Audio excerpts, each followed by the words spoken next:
Hello friends, आप सभी का स्वागत है आपके अपने चैनल राजू सॉल्यूशन में। फ्रेंड्स, ये वीडियो उन विद्यार्थियों के लिए है जो बीएड करना चाहते हैं, भविष्य में शिक्षक बनना चाहते हैं। तो मैं भी एक शिक्षक हूँ, मेरा नाम राजू कुमार और मैं बीपीएससी टीआरई 2.0 में सेलेक्ट हूँ। ठीक है, तो फ्रेंड्स मैं सोचता हूँ कि आप लोग के लिए भी क्यों नहीं हिंट्स हो जाए। तो आप लोग के लिए बीएड हो, सीटेट हो, स्टेट हो या बीपीएससी एग्ज़ाम हो, आप लोग इस चैनल पर तैयारी करवाएंगे। तो फ्रेंड्स, अभी बिहार में बीएड एंट्रेंस एग्ज़ाम का फॉर्म नहीं आया है, किसी कारणवश लेट हो रहा है।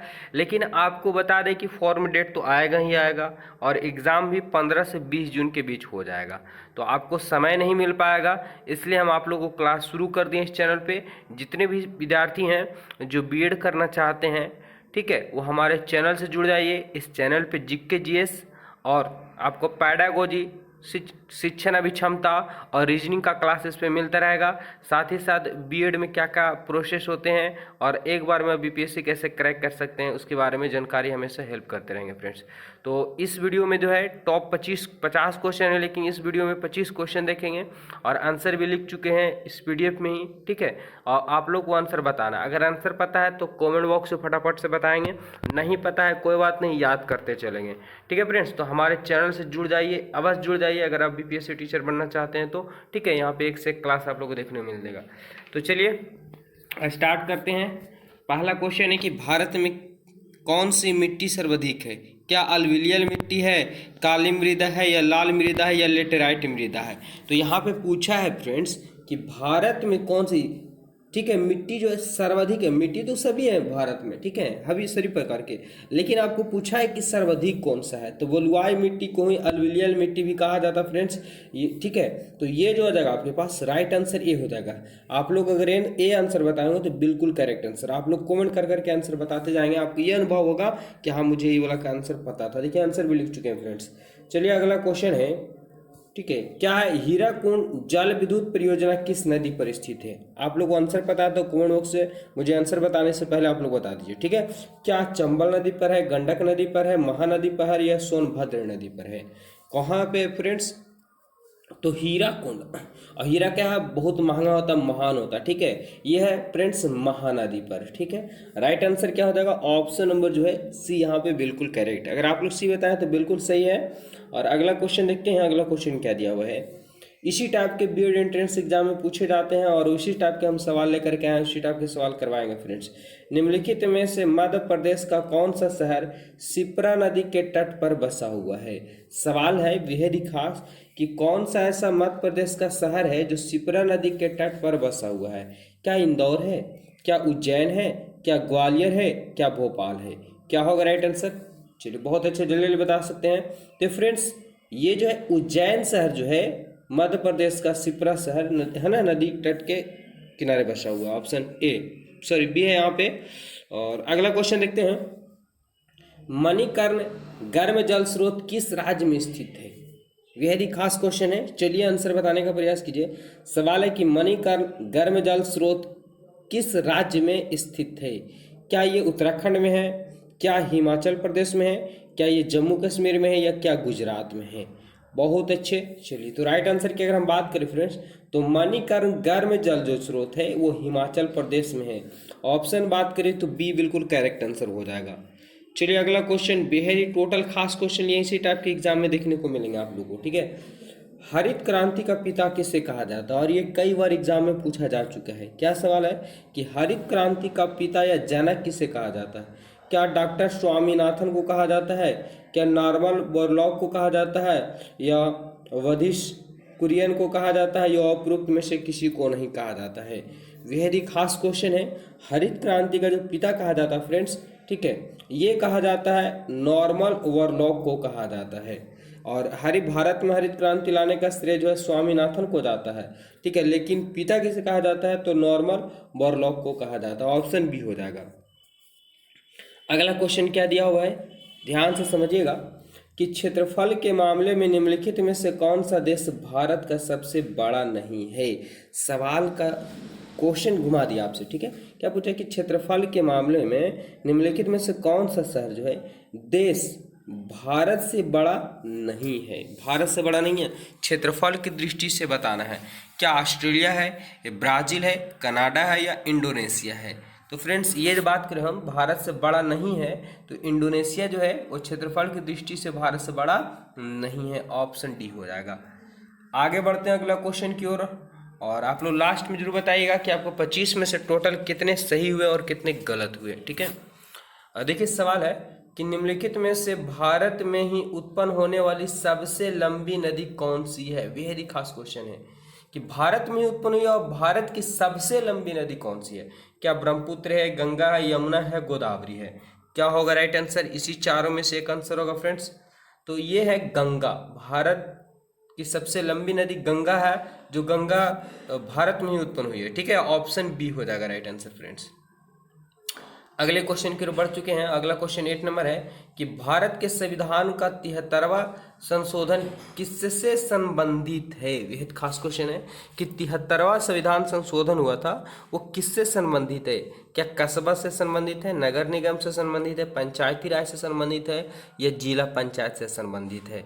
तो फ्रेंड्स राइट आंसर बताना है फटाफट से आप लोग को। चलिए हम आंसर बताते हैं। तो ये जो 73वां संविधान संशोधन संबंधित है वो पंचायती राज से संबंधित है। ऑप्शन सी हो जाएगा। चलिए 9 नंबर सवाल, और देखिए क्या है 9 नंबर सवाल में कि नागरिकता अधिनियम कब लागू हुआ?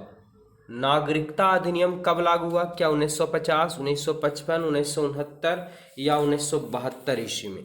तो आपको याद करने होंगे टोटल सवाल। ठीक है, याद करते हुए चलेंगे। बेहद ही खास क्वेश्चन है टोटल। फ्रेंड्स ये जो हुआ था 1955 ईस्वी में नागरिकता अधिनियम लागू किया गया था। राइट आंसर बी हो जाएगा। आगे बढ़ते हैं। अगला सवाल है कि राष्ट्रीय एकता परिषद की स्थापना कब की गई थी? राष्ट्रीय एकता परिषद की स्थापना क्या 1955 ही किया गया था, 1956 या 1961 या 1964 ईस्वी में किया गया था? देखते हैं राइट आंसर कितने विद्यार्थी बता पाते हैं। तो राष्ट्रीय एकता परिषद का गठन जो किया गया था वो 1961 ईस्वी में किया गया था। ऑप्शन सी होगा। आप लोग सी बताए होंगे तो बिल्कुल सही है फ्रेंड्स। आगे बढ़ते हैं और अगले सवाल की ओर चलते हैं। निम्नलिखित में से किस राष्ट्रपति का कार्यकाल सबसे कम था? ठीक है, सबसे कम पूछा गया है किसका था। क्या डॉक्टर सर्वपल्ली राधाकृष्णन ये प्रथम बार उपराष्ट्रपति बने थे और दूसरे बार जो बने थे फ्रेंड्स वो राष्ट्रपति बने थे। तो सबसे कम पूछा है हमको। ठीक है, जाकिर हुसैन, है ना, वी गिरी या वी डी जट्टी? क्या होगा राइट आंसर इसका? राइट आंसर की बात करें तो जाकिर हुसैन का, ठीक है, जाकिर हुसैन का राष्ट्रपति के रूप में जो कार्यकाल है वह सबसे कम है। ऑप्शन बी होगा राइट आंसर। अगला क्वेश्चन है राज्य तरंगिणी में किस इतिहास का वर्णन किया गया? और ये बेहद ही खास क्वेश्चन है, ये बार बार हर एग्जाम में पूछा जा रहा है। ठीक है, सवाल क्या है कि राज्य तरंगिणी में किस इतिहास का वर्णन है? क्या कश्मीर, उत्तराखंड, हिमाचल या राजस्थान? 12 नंबर सवाल फ्रेंड्स। तो राज्य तरंगिणी में जो वर्णन है इतिहास का वो कश्मीर का वर्णन है। ऑप्शन ए होगा। चलिए आगे बढ़ते हैं और अगला क्वेश्चन देखेंगे क्या है कि द्वितीय बौद्ध संगीत कहाँ आयोजित की गई थी? द्वितीय बौद्ध संगीत जो हुआ था वो कहाँ आयोजित किया गया था? क्या राजगीर में किया गया था, काशी में किया गया था, वैशाली में किया गया था या सारनाथ में किया गया था? तो फ्रेंड्स ये जो किया गया था वैशाली में। ठीक है, दूसरे जो किया गया था कहाँ? वैशाली में किया गया था। ऑप्शन जो होगा यहाँ पे सी राइट आंसर। चलिए आगे बढ़ते हैं और अगले सवाल की ओर चलते हैं कि निम्नलिखित में से किसी एक रात के नाम से भी जाना जाता है। यहाँ पे ज़्यादा डिस्कस नहीं करेंगे। ठीक है, आप लोगों को सवाल क्लियर करवाते जाते हैं फटाफट से। क्या दिया हुआ सवाल कि निम्नलिखित में से किसी एक रात के नाम से जाना जाता था? क्या महानंद पंथ को, धनानंद को या कैटिल्य को या इनमें से कोई नहीं? 14 नंबर सवाल फ्रेंड्स। इसकी राइट आंसर की बात करें कि एक रात के नाम से जो जाना जाता था वो महानंद, है ना, महापद्मनम को भी जाना जाता था। Option A. आगे क्वेश्चन है, क्वेश्चन क्या दिया हुआ? सिंधु घाटी सभ्यता की प्रमुख विशेषता क्या थी? सिंधु घाटी सभ्यता की प्रमुख विशेषता क्या थी? क्या कृषि सभ्यता था या शहरी सभ्यता था, मध्य पाषाण सभ्यता था या पूरा पाषाण सभ्यता था? क्या था सिंधु घाटी सभ्यता? ठीक है, सिंधु घाटी सभ्यता की प्रमुख विशेषता बताना फ्रेंड्स। तो राइट आंसर की बात करें सिंधु घाटी सभ्यता की प्रमुख विशेषता था कि वह शहरी सभ्यता थी। ठीक है, ऑप्शन जो है बी। टोटल क्वेश्चन याद करते चलेंगे, बेहद ही खास क्वेश्चन है टोटल। और चलिए अगले सवाल की ओर बढ़ चुके हैं। सवाल आ गया 16 कि निम्नलिखित में से कौन सी फसल भूमध्य रेखीय फसल है? भूमध्य रेखे से फसल, इसे बताना है, ठीक है। यानी भूमध्य रेखा पे ये फसल होता है प्रमुख रूप से। क्या नारियल है, रबड़ है, ताड़ का तेल है या केला है? क्या होगा राइट आंसर फ्रेंड्स? चलो फटाफट से बताइए। ये जो है भूमध्य रेखीय फसल जो है फ्रेंड्स वो रबड़ है, ठीक है। ऑप्शन जो होगा बी बिल्कुल सही हो जाएगा। आगे क्वेश्चन क्या दिया हुआ है कि निम्नलिखित में से कौन सा एल्युमिनियम अयस्क सर्वाधिक महत्वपूर्ण है? यानी एल्युमिनियम के तो कई गो अयस्क होते हैं, ठीक है। अब बने रहेंगे आप लोग वीडियो में फ्रेंड्स। दिया हुआ कि निम्नलिखित में कौन सा एल्युमिनियम अयस्क सर्वाधिक महत्वपूर्ण है? चूना पत्थर, बॉक्साइट, ग्रेनाइट, लेड। यानी अयस्क आपसे पूछा गया फ्रेंड्स, ठीक है। हम इस सवाल को पूछ रहे थे। एल्युमिनियम अयस्क सर्वाधिक महत्वपूर्ण है, ठीक है। और राइट आंसर की अगर हम बात करें, ये बॉक्साइड, एल्युमिनियम का प्रमुख अयस्क जो होता है वो बॉक्साइड होता है, इसी से एल्युमिनियम बनाया जाते हैं, ठीक है। चलिए आगे क्वेश्चन देखेंगे। अगला दिया हुआ है सरहिंद नगर किस नदी पर स्थित है? सरहिंद नगर किस नदी पर स्थित है? सतलज, रावी, ब्यास, उपरोक्त में से कोई नहीं फ्रेंड्स। तो ये जो है सरहिंद नहर जो है वो सतलज, ठीक है, सतलुज लिखा गया, कोई दिक्कत नहीं, सतलज नदी पर स्थित है। ऑप्शन है फ्रेंड्स ए बिल्कुल राइट आंसर। आप लोग वीडियो को लाइक कर दीजिए और दोस्तों के साथ शेयर कर दीजिए, ठीक है।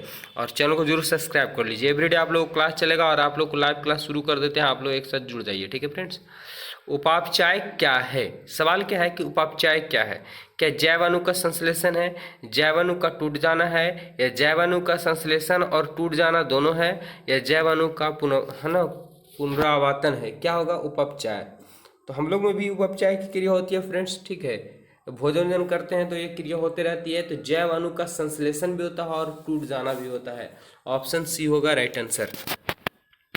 चलिए आगे बढ़ते हैं और अगले सवाल की ओर क्या दिया हुआ है कि भारत में बॉक्साइट का सर्वाधिक उत्पादन किस राज्य द्वारा किया जाता है? बेहद ही खास क्वेश्चन है कि भारत में जो बॉक्साइट का उत्पादन किया जाता है वो सबसे ज़्यादा किस राज्य के द्वारा किया जाता है? इन चार ऑप्शन में से बताना है। तो फ्रेंड्स बॉक्साइट का सर्वाधिक उत्पादक राज्य जो है कोई है तो वो है उड़ीसा, ठीक है, उड़ीसा। ऑप्शन ए होगा राइट आंसर। चलिए आगे बढ़ते हैं। अगला क्वेश्चन है कि भारतीय वन्य जीवन में फ्लाइंग फॉक्स क्या है? भारतीय वन्य जीवन में फ्लाइंग फॉक्स क्या है? क्या चमगादड़ को कहा जाता है फ्लाइंग फॉक्स, गिद्ध को कहा जाता है, सारस को कहा जाता है, चील को कहा जाता है? फ्लाइंग फॉक्स क्या है फ्रेंड्स? चलिए बताइए फटाफट से। तो ये जो है भारतीय वन्य जीव में फ्लाइंग फॉक्स जो कहा चमगादड़ को, ठीक है, ऑप्शन ए होगा। आगे बढ़िए। अगला सवाल है कि फोबोस और डाइमोज, ठीक है, डिवोस बोला जाता है, फोमोस और डिवोस या डोमोज निम्नलिखित ग्रहों में से किसके प्राकृतिक उपग्रह है? फोबोस और डाइमोज किस ग्रह का उपग्रह है प्राकृतिक? चलिए बताइए। क्या मंगल का है, शनि का, बृहस्पति का है या शुक्र का है? बेहद ही खास क्वेश्चन है, बार बार ये एग्जामों में देखने को मिला है फ्रेंड्स। तो ये मंगल ग्रह के दो प्राकृतिक उपग्रह होते हैं, फोबोस और डाइमोज, ठीक है, ऑप्शन ए हो जाएगा। चलिए अगला सवाल है कि मरुभूमि राष्ट्रीय उद्यान किस प्रदेश में है? मरुभूमि, ठीक है, यह सवाल से ही आपको पता चल रहा होगा कि मरुभूमि राष्ट्रीय उद्यान किस राज्य में स्थित है? क्या राजस्थान में है, गुजरात में है, मध्य प्रदेश में है, उत्तर प्रदेश में है? चलिए बताइए फटाफट से फ्रेंड्स क्या होगा राइट आंसर। तो राइट आंसर की बात करें, मरुभूमि यानी राजस्थान का भूमि जो है अधिकतर में, ठीक है, राजस्थान जो है मरुस्थल है, मरा हुआ भूमि है। ऑप्शन ए होगा बिल्कुल। चलिए अगला सवाल है कि घाटी गांव वन्य जीव अभयारण्य किस प्रदेश में है? घाटी गांव वन्य जीव अभयारण्य किस प्रदेश में है? झारखंड में है, बिहार में है, महाराष्ट्र में है या मध्य प्रदेश में है? तो फ्रेंड्स बात करें हम घाटी गांव वन्य जीव, ये फ्रेंड्स मध्य प्रदेश में है, ऑप्शन डी। अगर आप लोग ऑप्शन डी बताएं तो बिल्कुल सही जवाब है। चलिए आगे बढ़ते और अगले सवाल की ओर क्या दिया हुआ है कि बांधवगढ़ राष्ट्रीय उद्यान किस प्रदेश में है? सवाल को ध्यान से समझिएगा कि बांधवगढ़ राष्ट्रीय उद्यान किस प्रदेश में है? उत्तराखंड है, हिमाचल प्रदेश है, मध्य प्रदेश है, छत्तीसगढ़ है? फ्रेंड्स बात करें हम तो ये जो है बांधवगढ़ राष्ट्रीय उद्यान ये मध्य प्रदेश में स्थित है, ठीक है। तो इसमें टोटल जो है टॉप 25 क्वेश्चन क्लियर करवाया फ्रेंड्स, टॉप 25 क्वेश्चन, और इसका टॉप 25 और बचा हुआ है जो हम पार्ट 2 वीडियो में कर देते हैं, ठीक है। तो सभी को जय हिंद। वीडियो को जरूर शेयर भी कर दीजिए और सब्सक्राइब भी चैनल कर लीजिए। धन्यवाद, मिलते हैं नेक्स्ट वीडियो में।